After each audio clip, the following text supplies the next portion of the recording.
Buenas tardes, queridos amigos, queridas amigas de Rompe el Muro, el programa educativo de Radio Voz Andina Internacional. Es un gusto estar con ustedes como cada jueves en otro programa, en otro diálogo con la educación y los diversos temas de la sociedad, la pedagogía, la didáctica y la literatura. En esta noche vamos a conversar de literatura, precisamente de un tema interesante y de una novela también muy interesante. El tema de esta noche sería como educación y novela negra, o sea, una perspectiva de novela negra que quizás Carlos, nuestro invitado, nos daría a partir de una novela que tiene su obra, que tiene una serie de aspectos que, que pueden vincular temas oscuros, a la vez temas misteriosos, etcétera. Eh, ¿Qué podría decirse de la novela negra como tal? La novela negra es un subgénero de una narrativa policial, se desarrolla en un ambiente de misterio, presenta quizás un crimen, quizás su resolución, quizás un proceso de personajes y de ambientes dentro de este contexto, puede sumergir al lector en las profundidades más oscuras del ser humano, en esos, eh, en esos desarrollos interiores, en esas pasiones, en esos procesos que tenemos, y quizás también puede mostrarnos esos aspectos de buenos y de malos no caracterizados con la típica perspectiva de, polarizada, sino más bien dentro de esos intersticios, dentro de esas grietas que tenemos los seres humanos entre la maldad y la bondad. Y precisamente esta noche conversamos sobre una novela de este estilo con Carlos Vázquez, perdón. Carlos Vázquez, el autor de esta novela, El hijo de las dos memorias, de la cual hablaremos también hoy. Nació en Cuenca en 1977, es licenciado en artes literarias. Su inclinación hacia la literatura empezó temprano, ya inauguró un periódico mural a sus 14 años, luego es autor de un blog, tiene 10 libros de cuentos, 6 novelas, un libro de ensayos. Entre sus colecciones de cuentos destacan Lo que los ciegos ven, Jardines Lewis Carroll, Las músicas secretas, su libro de cuentos, Todo está roto, pero también tiene novelas. Su quinta novela, Paruso, obtuvo mención de honor en el premio La Linares de novela breve en 2018 y actualmente, pues, su último libro es El hijo de las dos memorias. Eh, una bienvenida a Carlos Vázquez por estar con nosotros esta noche para este interesante, misterioso programa, quizás también podríamos decir, sobre el hijo de las dos memorias. Aquí les presento la, la novela con una ilustración también muy espectacular, editada por Planeta Seix Barral. Mi querido Carlos, bienvenido. Buenas noches, gracias por estar con nosotros.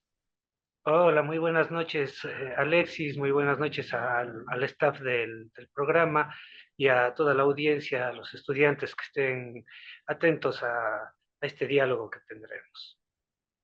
Gracias por estar. Sin más, mi querido Carlos, ¿tú consideras que se inscribe dentro de novela negra o desde y si no, pues desde tus conocimientos de literatura, qué es la novela negra para ti? Yo he dado una aproximación, pero tú, desde tu experticia, quizás nos cuentas más.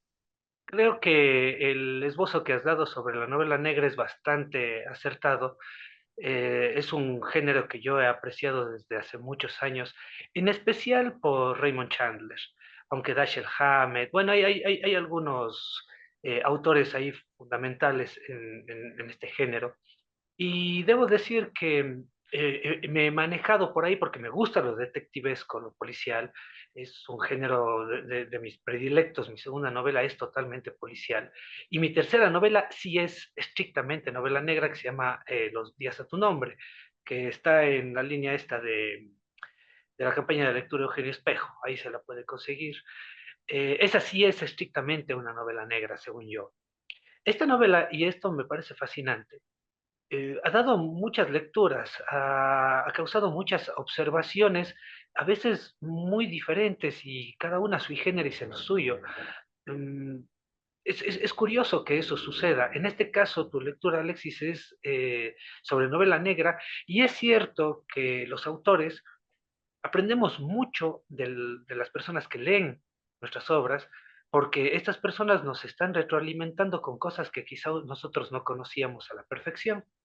Es más, debo confesar que dentro de esta novela, dentro del Hijo de las Dos Memorias, para mí hay mucho absurdo, para mí hay mucho surrealismo en ciertos sentidos kafkianos, digamos así. Y es más, Kafka está tan presente que yo a veces no me daba cuenta hasta que alguien me lo revelaba. Por ejemplo, hay un personaje secundario aquí, que, entre comillas, personaje secundario, que se llama Brody, que es un amigo imaginario del personaje principal, del chico, de un chico asesino. eh, y después me di cuenta de que Max Brod estaba también ahí. Y dentro de la novela que hay una metamorfosis, que hay un proceso legal absolutamente absurdo, me doy cuenta que está Kafka, pero cuando escribí esta historia, no supe que estaba ahí. Entonces, esta visión acerca de la novela negra que tú has tenido me parece muy agradable, me insinúa muchas cosas acerca de mí mismo como un escritor despistado, debo decirlo. Trato de tener toda la concentración porque la escritura de una novela demanda un trabajo y un esmero memorioso justamente, pues muy fuerte, para que no se nos vaya la pista de lo que estamos queriendo decir o de la historia en sí, que no nos engañe nuestro propio ímpetu, quizás nuestra propia ansiedad. Es un autocontrol enorme para escribir bien, digo yo, para que exista un hilo conductual, para que los personajes no terminen desvirtuándose en sus características, etcétera.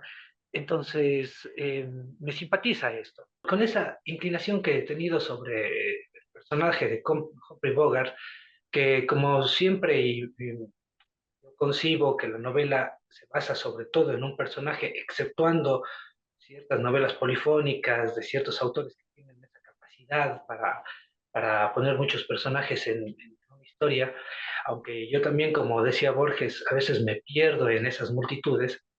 Prefiero eso de que la novela tenga un solo personaje, pues basándome en eso, en Humphrey Bogart, es que creo que la novela negra se puede dibujar. Una novela negra tiene algo de cinismo, tiene algo de oscuridad, sobre todo en los personajes que rodean al personaje central, pero el personaje central siempre es fallido, siempre de alguna manera es una suerte de antihéroe, antes que un héroe per se, como puede ser el de la novela policial. Creo que el de la novela negra devela sus múltiples errores, puede ser un alcohólico, puede ser un mujeriego, puede ser una persona que tiene problemas como cierto tipo de trastornos, etcétera. Entonces, bueno, sigue una trama que no necesariamente termina de una manera generosa. Entonces, en ese sentido, creo que El Hijo de las Dos Memorias podría encajar. Si bien no la concebí como una historia que tenga que ver con la novela negra, creo que eso está en mi ADN y que, por supuesto, en algún momento brotará.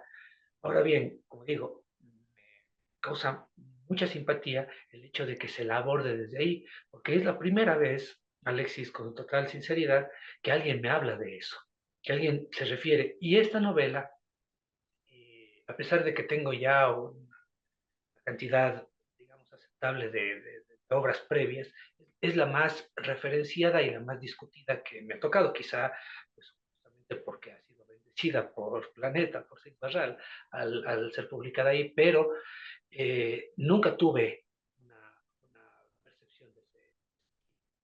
A mí la novela negra me puede la novela policial, quizá, como digo, internamente, subterráneamente, en las entrañas de esta novela está empotrado algo de eso.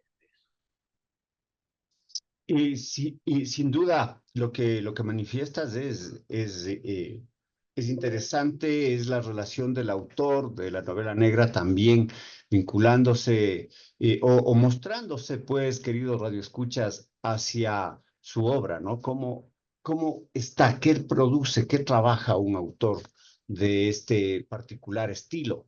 Eh, Trabajamos en este programa de educación, ¿cómo crees tú que aporta la novela negra a la educación en general? Sea desde la pedagogía, sea desde los procesos íntimos, sea desde la escuela, no desde la enseñanza de la literatura. ¿Cómo tú crees que aportaría la novela negra como tal? Antes de pasar en el siguiente bloque específicamente a conversar de El hijo de las dos memorias, una novela realmente, queridos amigos y amigas, una novela realmente impactante. La novela negra creo que como toda buena literatura, si es que es buena novela negra, el mayor aporte que puede darnos a nosotros es el regusto estético. Eh, me voy a circunscribir o limitar a Raymond Chandler y su manera de narrar nos enreda casi siempre en circunstancias muy curiosas, a veces hasta hilarantes, pero dentro de una suerte de paradojas que van sucediendo a cada rato. Y nosotros en la vida, la literatura, lo más importante que nos da es una percepción de la vida, es una aceptación de la vida, es un continuar. No creo que la literatura nos desenreda nada ni nos da ninguna solución exacta, pero sí nos da herramientas para encontrar soluciones, sobre todo lingüísticas, y coincido con Wittgenstein, coincido con T.S. Eliot, en eso de que el lenguaje es nuestro límite. Entonces, una novela negra lo que nos da es la percepción del prójimo y la percepción de uno mismo a partir de la paradoja, a partir del cinismo, a partir de las partes que nosotros consideramos un poco más escabrosas del espíritu y del carácter del ser humano. Es muy generosa, además de que nos da una dosis de humor que a veces la literatura no siempre nos está ofreciendo. Creo que las grandes obras de la literatura universal, Quijote, En busca del tiempo perdido, o las obras hasta de Faulkner con toda su potencia, hasta de Kafka, tienen eh, mucho de hilarante, mucho de humor. Siempre van a tener buen humor. Recién estuve releyendo El sonido de la furia de Faulkner y me encuentro con cosas que de verdad me hacen reír. En cada capítulo, aunque sea terrible lo que se está contando, de pronto baja un chispazo de humor. Y creo que la literatura, La la moneda novela de negra, 25 centavos, el ruido y la furia, la búsqueda de esa moneda entre los chicos, claro, por ejemplo, claro. me recordé. Y casi siempre son alusiones, perdón que ya nos vamos por las ramas, pero como dicen, hay que ir por las ramas, pero no salir del árbol. Eh, Casi siempre son temas monetarios, porque justamente una de las cosas que me hizo reír antenoche fue de que se encuentra con dos borrachos y al uno le da 5 centavos y al otro le da un tabaco. Y cuando se están yendo, escucha que el un borracho le está queriendo vender el tabaco por 5 centavos al otro. O sea, cosas así. Y son solo pasajecitos, pero siempre opino que Chandler, por ejemplo, era de mucho humor, o los grandes novelistas o grandes escritores de la literatura policial han tenido mucho humor. Por ejemplo, Chesterton, que es otro de mis favoritos. Entonces, eh, creo que eso nos puede dar, y eso es un respiro en el mundo agobiante, en el mundo violento, en el mundo de sacrificios que nosotros tenemos a cada rato. La literatura de novela negra es un alivio para mí, sin duda. Y sin duda eso es un aporte al conocimiento del estudiante que va en la literatura, que entra en la literatura, pues se vincula desde otro estilo. O sea, ya trascendimos quizás del estilo de la épica o el estilo de la literatura española clásica, de la literatura ecuatoriana, y es adentrarse a unos procelosos mares que quizás pueden pues dinamizar más otra faceta del amor por la literatura del estudiante, ¿no? Sí. Sin duda, yo creo que hay literaturas que nos pueden enganchar un poco más que otras, aunque toda literatura bien escrita y bien forjada, a la larga nos va a enganchar. Pero sí, hay literaturas que creo que son mucho más bienvenidas, mucho más halagüeñas, mucho más juguetonas también. Yo no le pierdo de pista al hecho lúdico literatura al hecho de disfrutar. Creo completamente que, es mi caso por lo menos, yo leo porque me llena de felicidad, me llena de dicha y por lo tanto escribo de la misma manera. Para mí, leer es una continuación de escribir y viceversa. Entonces, doy por hecho de que en mi vida yo, si es que tengo un mal día, no puedo escribir ni una jota. Y si es que estoy en un buen día, que generalmente los tengo un humor bastante, digamos, bastante estable, eh, sí puedo desmandarme en la escritura. Es ya una condición mía. Igualmente, si es que estoy en un mal día, me es imposible captar lo que esté leyendo por mayor maravilla que sea. Ujú. Estamos conversando, queridos amigos, queridas amigas, sobre la educación y la novela negra, El hijo de las dos memorias, la última novela de Carlos Vázquez. En un diálogo desde Cuenca, Cuenca, Quito, por eso es este programa online vía Zoom. Sería fantástico tenerlo en los estudios de la radio, pero aún en la distancia estamos manteniendo esta conversación importante. Decíamos sobre la novela El hijo de las dos memorias, que la leí, me impactó, me impresionó, y la literatura bien escrita tiene esa capacidad de tocarte de alguna manera, de tocarte en la identificación con el personaje, de traducirte el miedo quizás que quiere el autor de la novela expresarlo, y, pero que sea el mismo Carlos quien nos diga de qué trata El hijo de las dos memorias. Por supuesto, quizás sin hacer el spoiler para que lean la novela nuestros escuchas. Un prólogo de El hombre que fue jueves de Chesterton, a quien nombré hace unos minutos. Alfonso Reyes, el gran Alfonso Reyes, el escritor polígrafo mexicano, decía que es una mala educación anticipar la novela eh, o una historia. Sin embargo, a mí, yo no voy a negarlo, yo también soy docente, llevo más de 20 años de profesor, sobre todo de secundaria, y tiene una unidad educativa, así que desde temprana edad me apliqué a dar clases. Llegué a la conclusión yo, pero por supuesto es respetable todo punto de vista, de que contar ciertas historias con antelación no es tan pecaminoso, porque a veces ya sabemos de antemano qué es contra lo que nos estamos enfrentando. Muchas veces, ahora con tanta tecnología, con tanto cine, con tanto vídeo, hay producciones que ya se anticipan a la lectura. Sin embargo, creo yo que siempre es el tratamiento lingüístico, el tratamiento del lenguaje, el tono, el ritmo, lo que marca la diferencia, que es algo que me interesa a mí mucho. A mí me interesa amalgamar, fusionar la trama, asombro, con el lenguaje, que es la generación de expectativa. Quisiera lograr eso alguna vez. No sé si lo he logrado, pero es mi intento continuo.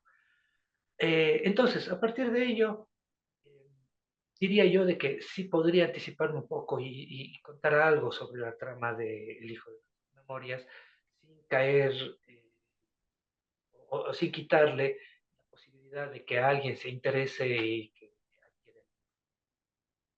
A ver, la historia, como bien sabes, Alexis, es contada desde el punto de vista del padre de un chico que ha cometido una serie de crímenes y que esta persona es confesa. Es decir, ha dicho, sí, yo los hice.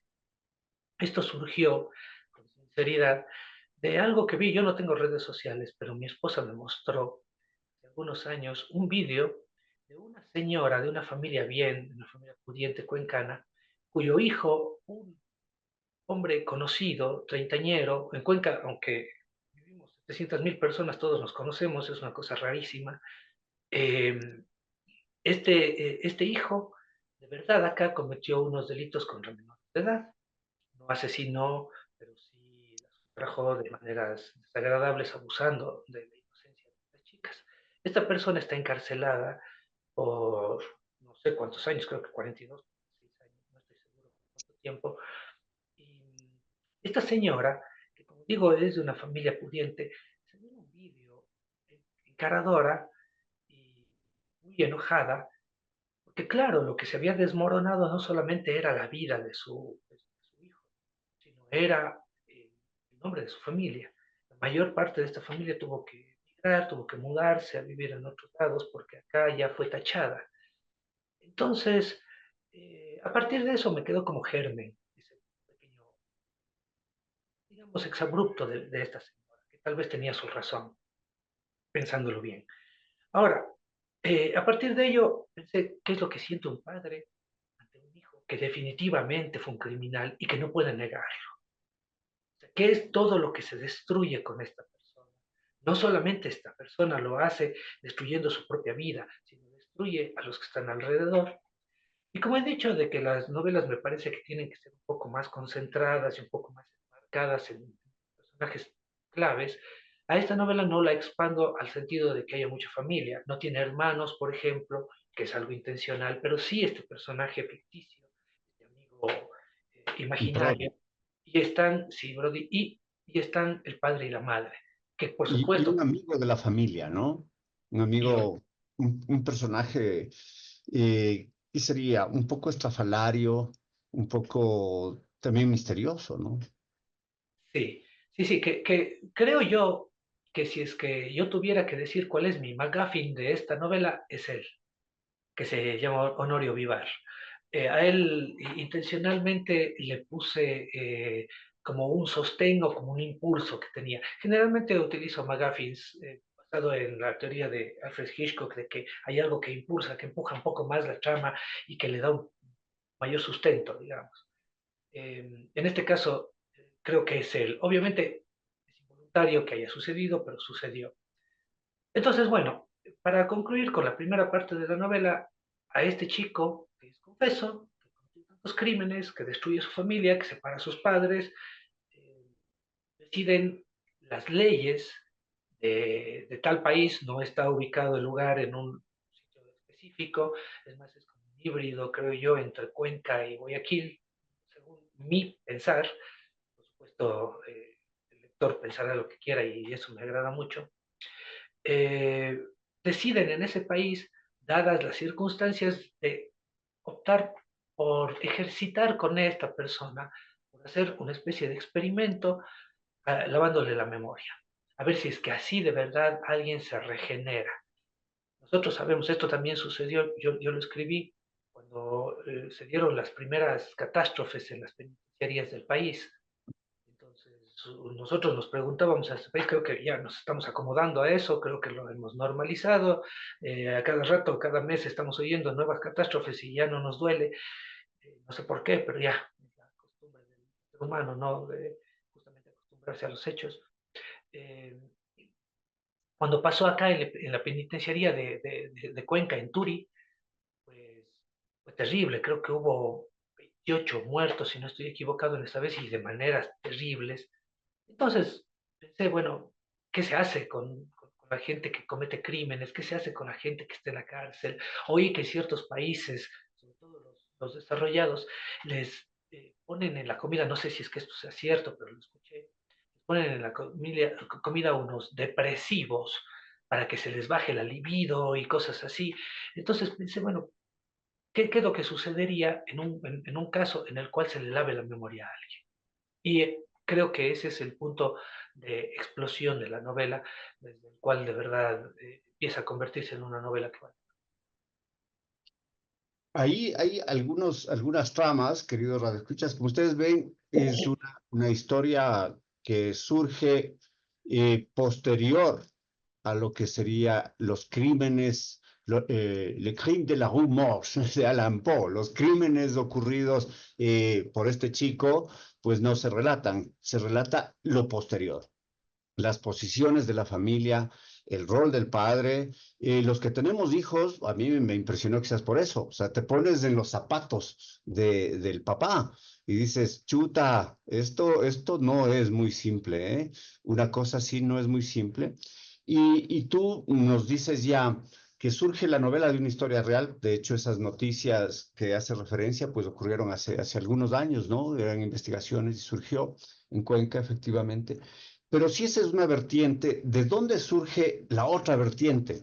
la experimentación y quizás también de los ancestros de la lobotomía, ¿no? Esos procesos de inicios del siglo XX en que decían a los criminales hay que cercenarles una parte del cerebro que es la parte que les incita y les invita a cometer crímenes. Por supuesto, no pasó nada con ello, aparte de una mutilación de individuos, y el crimen no solo tiene razones biológicas o sociales, entonces es algo más complejo. ¿De dónde surge la otra parte que es la experimentación?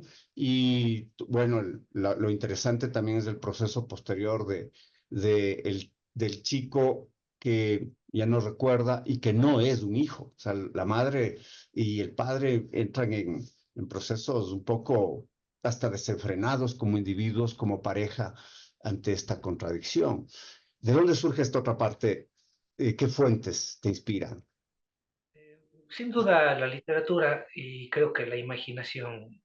A ver, yo no cuento los crímenes, no los describo, porque, bueno, describir crímenes me parece que es un alarde de imaginación, pero que es bienvenido en muchos casos. Por ejemplo, en todo un capítulo de 2666 de Bolaño, o en Meridiano de Sangre de Cormac McCarthy, donde, por Dios santo, se describen cosas, la calidad estética, poética, de imaginación de estos dos, solo para nombrarles a los dos, ¿no? Que es bastante, eh, es impresionante.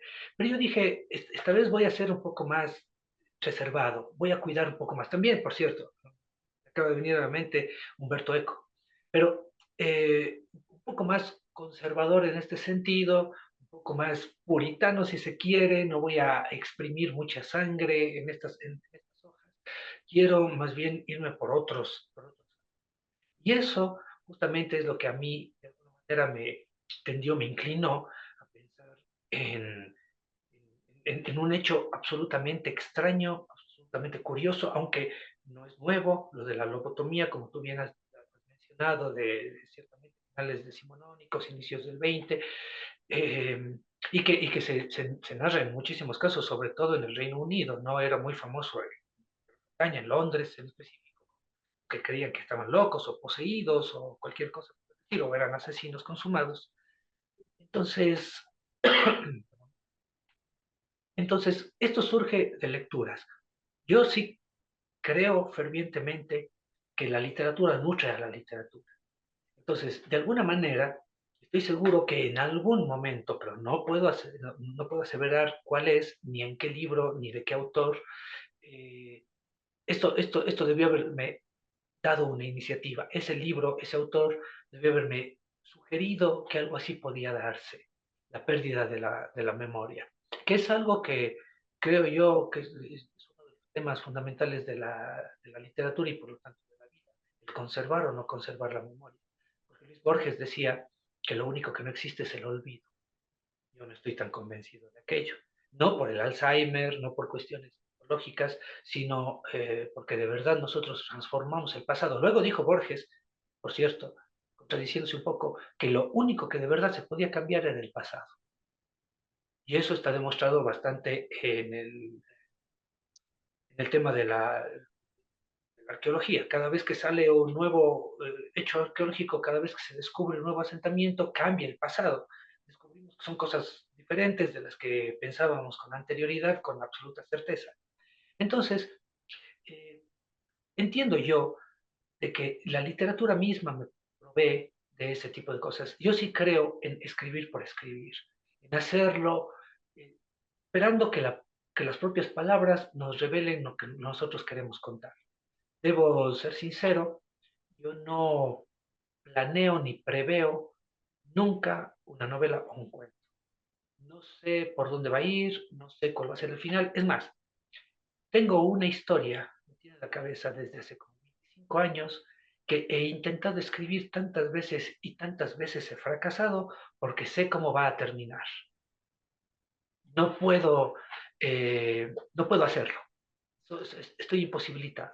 En el transcurso de esos 20 y pico de años he publicado todos los otros libros, pero no puedo sacar esa historia que a mí me gusta mucho. pero que lamentablemente ya está en mi cabeza clavada con su desenlace y no creo que exista otro y que por lo tanto me imposibilita. Así que ese es mi procedimiento y por eso creo que la imaginación, en este caso, son las palabras. Una vez me dijo un escritor quiteño al que le estimo mucho, Iván Egues, me dijo el Iván, vos piensas al escribir, vos piensas con los dedos, con las manos, que no es el Iván, eso es antiguo, pero en mi caso sí creo que se da bastante aquello. Yo pienso mientras estoy haciendo. Ujú. Un proceso interesante, pensar mientras se construye una construcción literaria sin un esquema, sin las cribas literarias, ¿no? De que organizas ya el andamiaje, el esqueleto de la novela, sino un poco cómo fluye. Los ejercicios de escritura automática que se planteaban también en los 40. Claro. Eso iba a decir. eh, esta novela la escribí en 7 días.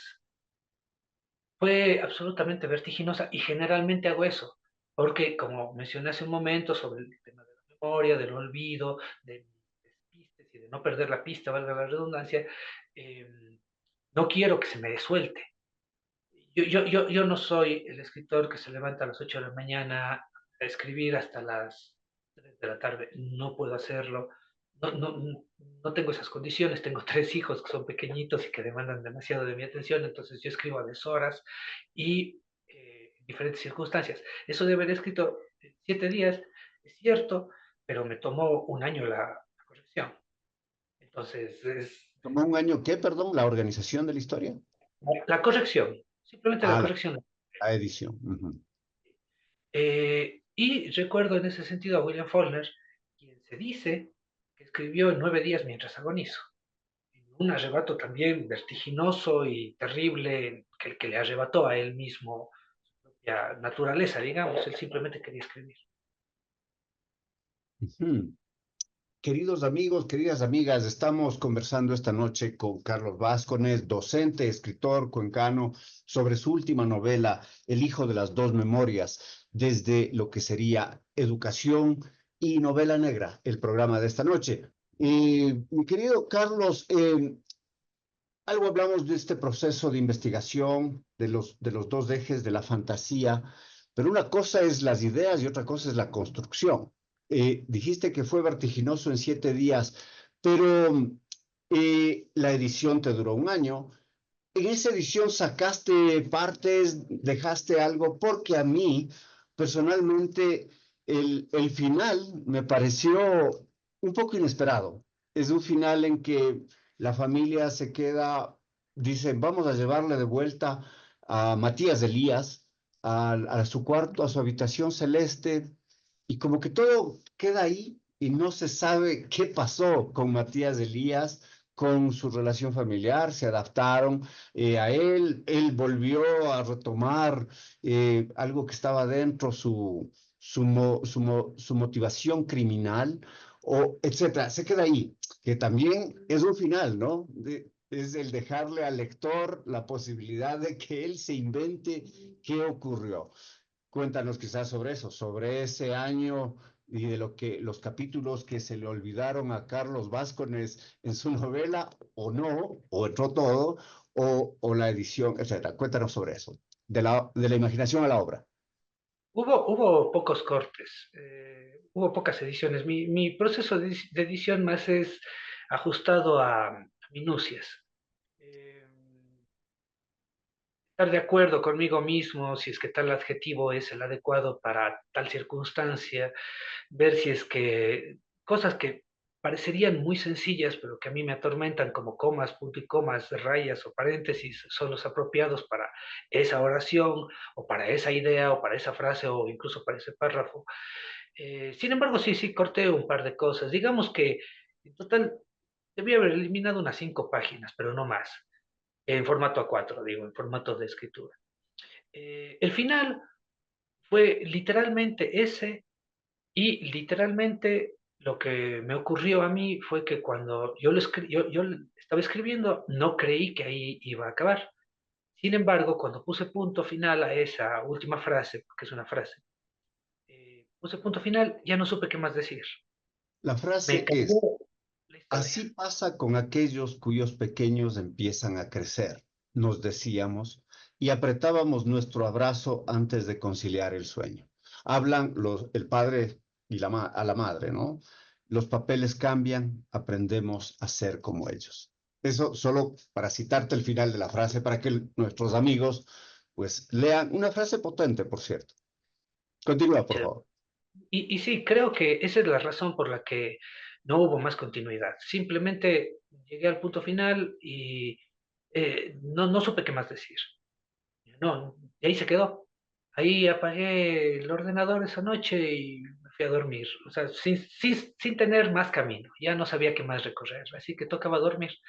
Eh, el proceso de construcción de una obra, que es algo que a mí también me preocupa constantemente, yo creo que demanda mucho de los personajes, de la trama, del sentido de lo que estamos queriendo decir, de nuestro ánimo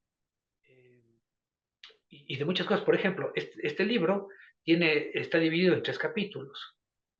Es mi novela con menos capítulos. Perdón, en 4 capítulos, me equivoqué, 4 capítulos. Es mi novela que menos capítulos tiene. Todas, desde la primera que fue El violín de Ingres, la primera tiene 12 capítulos. La segunda, que es La vida exterior, tiene muchísimos, es muy larga. La penúltima, para saltarme algunas, que es La mariposa y el alfiler, tiene también muchísimos capítulos, creo que a los 30. Entonces, aquí el aliento me daba para seguir un poco más, porque justamente, como digo, lo escribí con mucha fuerza, con mucho vértigo, sin saber hacia dónde iba, sino dejándome llevar por el lenguaje. El proceso de construcción me parece que varía, incluso en los cuentos también, cuando he tenido la inclinación hacia la cuentística, que creo que es un género muy complicado de lograr, bien logrado.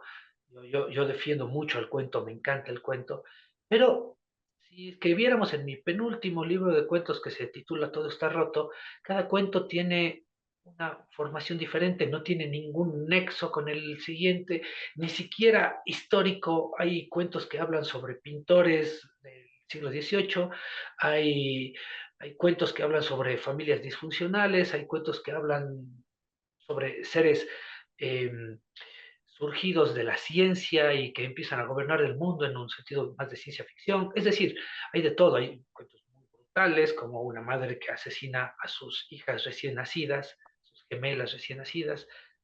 Entonces no tienen nexo. Yo creo, pero repito, es mi condición, es mi manera de ver el mundo y por lo tanto de ver la literatura, que el proceso de construcción se da dependiendo de cada uno, dependiendo del tono que lo tome, dependiendo del ritmo.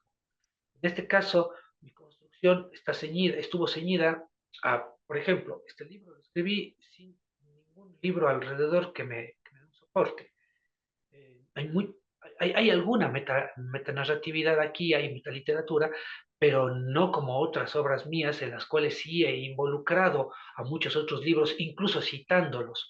Aquí apenas nombro al Sartus Resartus de Thomas Carlyle, que es un libro que absolutamente nadie lee. Es un libro maravilloso, a mí Carlyle me gusta, aunque era misógino y era pendenciero y posiblemente nazi, bueno, pre-nazi, digamos, pero me gusta mucho cómo escribía. Y de ahí no recurro a otros aspectos literarios en sí, pero sí los aludo, sí son interlingüísticos, sí están ahí entre líneas. Aspectos lingüísticos entre líneas y, como tú dices, quedó ahí. No hay más historia y, como yo lo decía, lo le interpretaba así, pues el lector se dará el trabajo o resonará, como me ocurrió a mí, que resonó un tiempo después la novela, y decir, ¿qué pasó? ¿Qué pasa con el chico? ¿Qué pasa con la familia? Porque van fluctuando, ¿no? Parecería que se van a separar los padres de Matías Elías. A la vez parecería que se adaptan empiezan a beber y se adaptan a un nuevo estilo de pareja. digamos, que se reconstruye, ¿no? Entonces, esos intersticios de la pareja también, de un hogar que se fractura de cierta manera, es la novela en sí, aparte del personaje que es este chico que, que flota en toda la novela, ¿no? ¿Cómo más podrías interpretar? Voy a decir algo que quizá me he reservado hasta la fecha. Yo creo que esta es una novela de amor, Lo es. eh, incluso de amor, sí, filial, amor de pareja, amor por el hijo. eh, yo lo consigo así. Y creo también que hay una razón por la cual la novela no me dejó seguir, porque seguramente yo hubiese revelado la verdad de los crímenes de Matías Elías. ¿Por qué los cometió? ¿Por qué alguien que lo tiene todo, que como se va describiendo en la novela, claro que es el padre el que habla, entonces los padres siempre van a alabar a los hijos, de alguna manera, pero que es apuesto, que viene de una familia pudiente, que tiene todo el porvenir hecho de alguna manera, de buenas maneras, ¿por qué empieza a cometer ese tipo de crímenes? ¿Por qué alguien hace eso?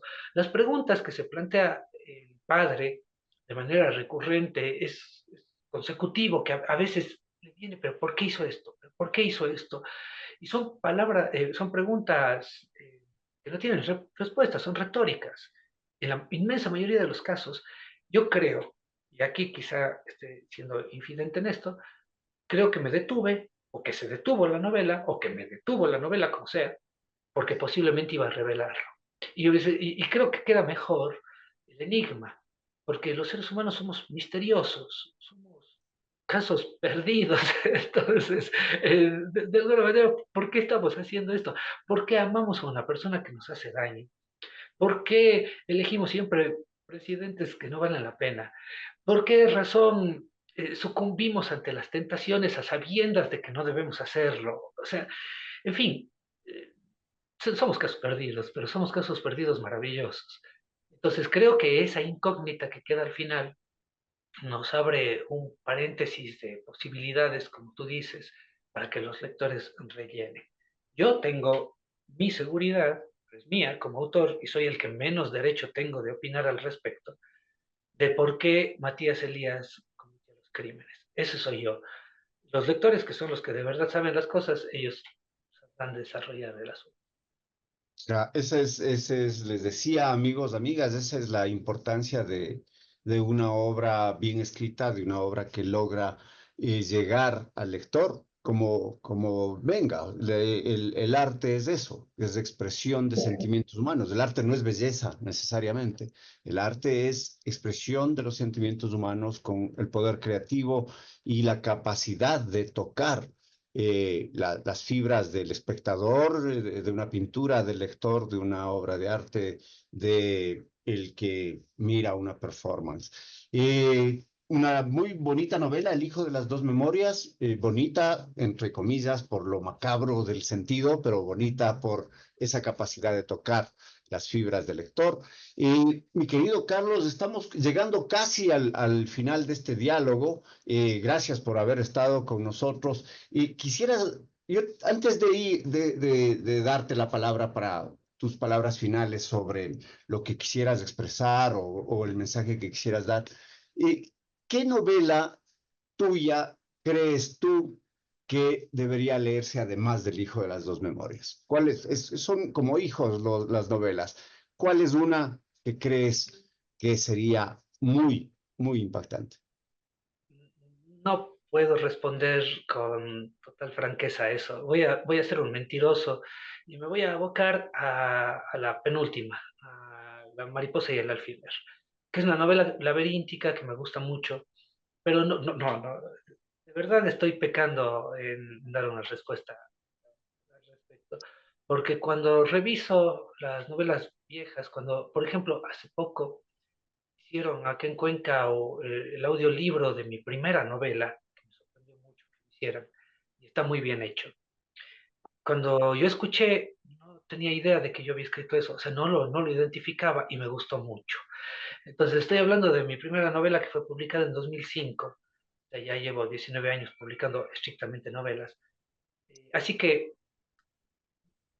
voy a escoger la penúltima, o sea, la anterior al Hijo de las Dos Memorias, porque la tengo muy fresca y porque sí, esa sí es polifónica, esa sí tiene muchos personajes y sobre todo son personajes femeninos que a mí me gustan mucho. Y lo que no había practicado nunca, lo practico en esa novela, que es un poco de barroquismo, que me gustó hacerlo.